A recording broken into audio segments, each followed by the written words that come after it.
আসসালামু আলাইকুম। পার্ট 3। তো যেটা বলছিলাম, আপনি যত বেশি রাস্তায় চলাচল করবেন, তত বেশি রাস্তা থেকে শিখতে পারবেন।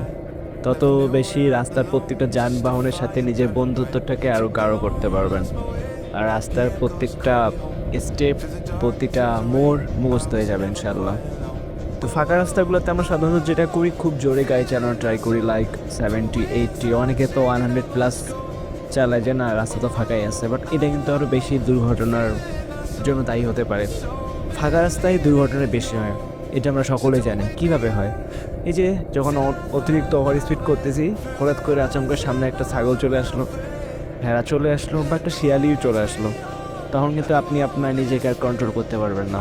আর আমাদের ব্রেন এমন যে আপনার অনিচ্ছাকৃত সত্ত্বেও দেখবেন যে ব্রেকে চাপ পড়ে গেছে, কারণ ব্রেন সেভাবেই সিগন্যাল পাঠাবে আমাদের হাতকে, এবং সেই অনুযায়ী সে যখন কাজ করতে যাবে তখন কিন্তু বাইক আর আপনার কন্ট্রোলের মধ্যে থাকবে না।